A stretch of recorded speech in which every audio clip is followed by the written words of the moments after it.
Assalamualaikum warahmatullahi wabarakatuh.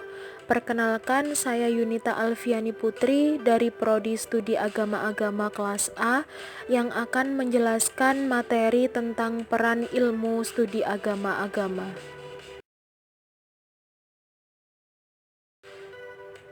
Yang pertama adalah peran studi perbandingan agama dalam ilmu dan kehidupan beragama. Studi perbandingan agama mengharapkan dapat berperan penting dalam menyelesaikan persoalan-persoalan kemanusiaan bagi perdamaian. Karena dengan adanya studi ilmu perbandingan agama ini, manusia dapat mengetahui lebih luas pentingnya mengutamakan toleransi antar umat beragama. Selain itu, mahasiswa yang belajar ilmu perbandingan agama juga ikut serta berperan dalam menyelenggarakan pendidikan dan pengajaran dalam bidang studi agama-agama untuk menghasilkan studi yang baik, cakap dalam pengkajian agama-agama, dan peka terhadap persoalan-persoalan sosial keagamaan, juga menyelenggarakan penelitian dalam rangka menerapkan dan membangun teori-teori tentang studi agama-agama, serta meningkatkan peran studi agama-agama dalam menyelesaikan persoalan kemanusiaan bagi perdamaian. Selanjutnya, peran Mufti Ali dalam pengembangan toleransi antar agama di Indonesia. Siapakah Mufti Ali itu? Mufti Ali dikenal sebagai cendekiawan Muslim yang menonjol sebagai pembaharu pemikiran Islam melalui kajian keislaman. Sepanjang hayatnya, beliau dikenal sebagai intelektual Muslim yang tangguh, berwatak, dan berpandangan luas, serta memiliki reputasi nasional dan internasional.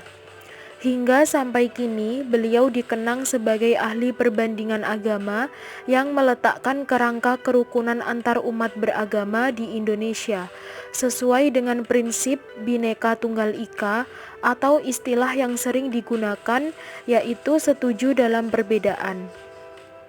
Gagasan dan pemikiran Mufti Ali dikembangkan menjadi konsep trilogi kerukunan, yang meliputi kerukunan intern umat beragama, kerukunan antar umat beragama, dan kerukunan antar umat beragama dengan pemerintah. Konsepnya yang lebih menonjol yaitu tentang setuju dalam ketidaksetujuan yang pertama kali dikemukakan. Konsep inilah yang kemudian dikembangkan lebih lanjut menjadi konsep kerukunan hidup antar umat beragama di Indonesia. Dalam memahami ilmu perbandingan agama, ada kesulitan yang disebut epoch, yaitu meninggalkan untuk sementara kredo yang diyakininya dan masuk ke dalam kredo agama lain yang ingin dipahaminya. Mufti Ali telah memberi jalan keluar untuk mengatasi kesulitan tersebut, yaitu dengan pengalaman bergaul atau dengan mentransfer pengalaman kita sendiri dalam meyakini dan menghayati agama yang kita peluk ke dalam pemeluk agama lain dengan pengalamannya selama ia beragama. Ilmu perbandingan agama seringkali disamaartikan dengan sejarah agama-agama, fenomenologi agama, dan ilmu agama-agama. Menurut Mufti Ali sendiri, asal-muasal ilmu perbandingan agama adalah ilmu agama-agama, dan kemudian dalam perkembangannya yang awalnya merupakan salah satu metode dari ilmu agama, akhirnya menjadi ilmu tersendiri. Selanjutnya, agama mengajarkan ketenangan, keharmonisan, dan kedamaian yang tentunya menimbulkan sinergi positif dalam kehidupan beragama. Namun, tidak jarang ditemui adanya konflik, perselisihan, bahkan kekerasan yang muncul karena agama atau mengatasnamakan agama itu sendiri.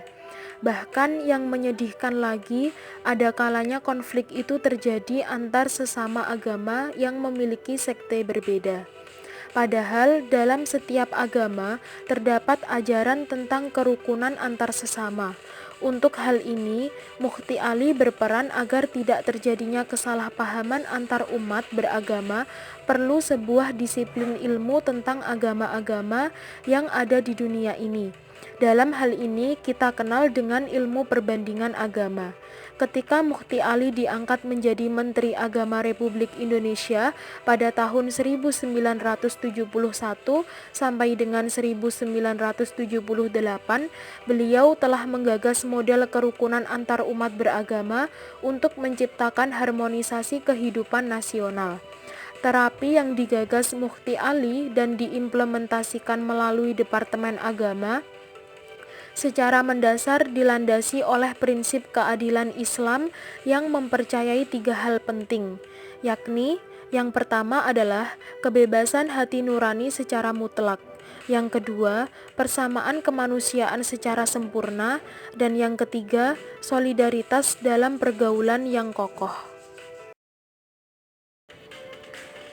Mukti Ali menampakkan pemikirannya yang secara modern. Beliau ingin dibudayakannya sikap ilmiah dalam berbagai bidang kajian keislaman. Pendidikan Islam yang melulu didasarkan pada doktrin keagamaan tidak akan cukup untuk mengejar ketinggalan dunia Islam terhadap perkembangan global. Maka Mukti Ali mengusung paradigma scientific cum doctriner sebagai pendekatan yang holistik dan diharapkan dapat memberi jawaban terhadap kebutuhan umat Islam Indonesia di era modern ini.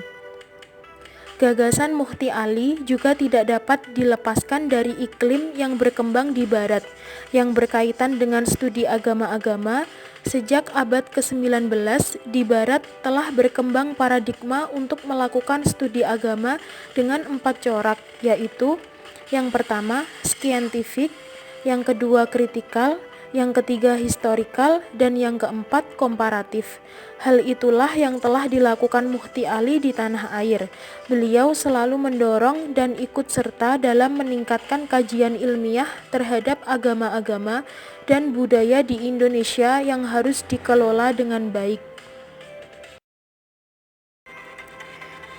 Pemahaman yang mendalam terhadap pentingnya membina kerukunan antar umat beragama ini mendorong Mukti Ali untuk mencanangkan sebuah konsep pemikiran yang sangat dikenal dan menjadi ikon bagi seorang Mukti Ali, yaitu konsepnya agree in disagreement, atau biasa disebut dengan setuju dalam ketidaksetujuan, atau sepakat dalam perbedaan.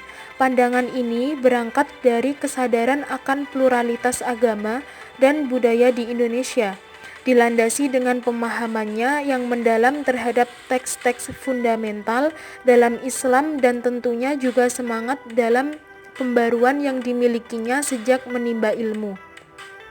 Berawal dari konsepnya, Mukti Ali menjabarkan usahanya dalam berperan menyatukan dan menciptakan kerukunan antar umat beragama. Yang pertama, Mukti Ali menjelaskan pentingnya menjaga kerukunan antar umat seagama.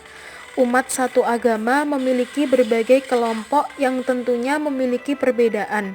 Misalnya dalam Islam, setidaknya ada 4 mazhab besar. Islam di Indonesia juga terdiri dari Muhammadiyah, NU, Masyumi, dan LDII. Begitu pula umat agama non-Islam yang memiliki perbedaan dalam satu tubuh. Apabila perbedaan dalam satu agama ini tidak dikelola dengan baik, bukan tidak mungkin potensi tersebut menjadi konflik. Ilmu perbandingan agama juga akan menimbulkan rasa tanggung jawab untuk menyiarkan kebenaran-kebenaran yang terkandung di dalam setiap agamanya masing-masing, yang diyakini kepada masyarakat luas. Dengan membandingkan ajaran agama masing-masing akan memudahkan untuk memahami isi dari masing-masing agama yang diyakininya.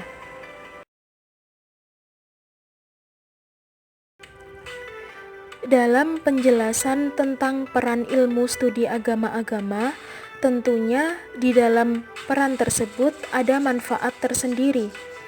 Manfaat ilmu perbandingan agama yaitu, yang pertama, dapat memahami kehidupan batin, alam pikiran, dan kecenderungan hati dari berbagai umat manusia.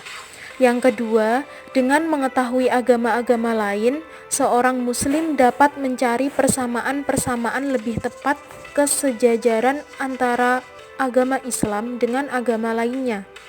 Yang ketiga, dengan membandingkan agama Islam dengan agama-agama lain dapat menimbulkan rasa simpati terhadap orang-orang yang belum mendapatkan petunjuk tentang kebenaran. Dan yang terakhir, dengan menguasai ilmu perbandingan agama, seorang muslim akan lebih mudah melakukan dialog dengan pemeluk agama lain. Sekian, itu yang dapat saya sampaikan. Kurang lebihnya mohon maaf. Jika ada yang kurang paham dari penjelasan materi peran ilmu studi agama-agama, silahkan ditanyakan. Terima kasih. Wassalamualaikum warahmatullahi wabarakatuh.